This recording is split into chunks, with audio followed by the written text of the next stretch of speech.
बिस्मिल्लाहिर्रहमानिर्रहीम, अस्सलाम वालेकुम। कैसे हैं आप सब लोग।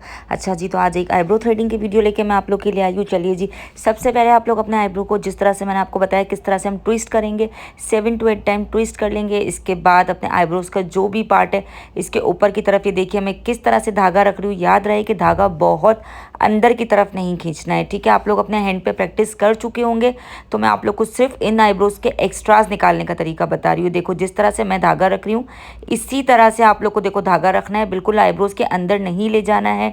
ऊपर ऊपर जो भी छोटे छोटे एक्स्ट्रा बाल नजर आ रहे हैं आप लोग वो एक एक करके निकालते जाएंगे, ठीक है।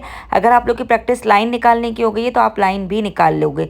ये देखो मैं किस तरह से अब नीचे वाली साइड पर आईब्रोज के धागा रख रही हूँ। जहाँ से मुझे बालों को निकालना है मैं वहाँ वहाँ धागा रखती जा रही हूँ और इसको खींचती जा रही हूँ धागे को दूसरी तरफ से, ठीक है।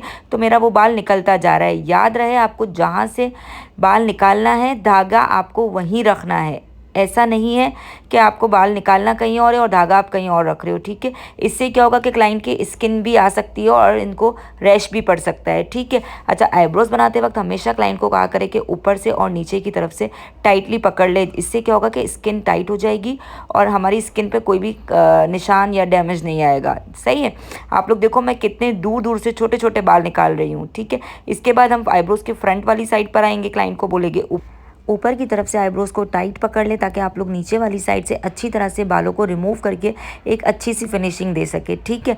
मैं इस क्लाइंट के बालों में बिल्कुल एक्स्ट्रा बाल थे, आप लोग को नज़र आ रहे होंगे। अगर आप लोग बिगनर हो ना तो आप लोग प्रैक्टिस के लिए इसी तरह के आईब्रोज लिया करो जिनके सिर्फ एक्स्ट्रा बाल हो, पूरी शेपिंग दी हुई हो, ठीक है। इंशाल्लाह पूरी शेपिंग के साथ वीडियो भी बहुत जल्द लेकर आऊँगी। अब जितने बाल भी इनके एक्स्ट्रा ऊपर हमारी जो है ना फ्रंट वाली साइड वो बहुत जल्दी ग्रोथ कर जाती है, तो वो आप सीज़र की मदद से ट्राई करो, छोटी सीज़र की मदद से उसको कट कर लिया करो ताकि आईब्रोज की एक प्रॉपर फिनिशिंग हो जाए। अच्छा, अब देखो जो फ्रंट वाला आईब्रोज था ना वो मैंने फ्रंट की साइड से बनाया था, मतलब राइट वाला आईब्रोज, सॉरी। और अब जो लेफ्ट वाला आईब्रोज है ना ये देखो मैं इसको बैक की तरफ से बना रही हूँ, ठीक है, क्योंकि बालों के डायरेक्शन के हिसाब से हम अपना धागा चलाते हैं, है ना।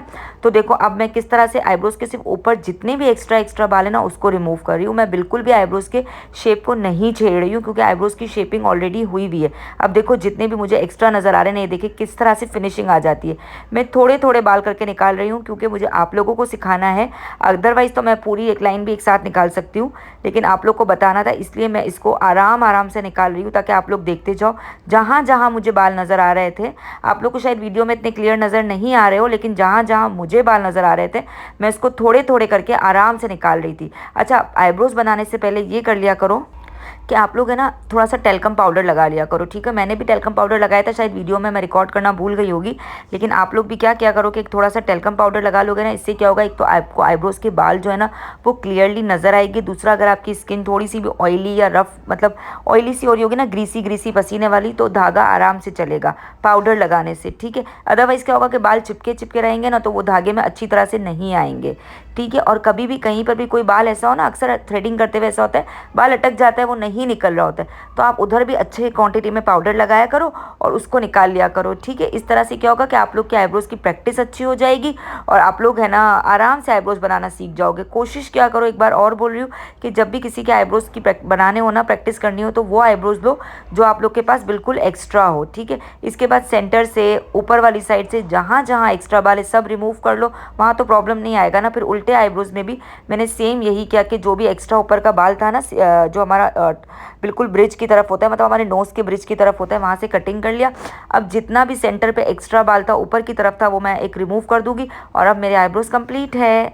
अल्लाह हाफिज़, टाटा।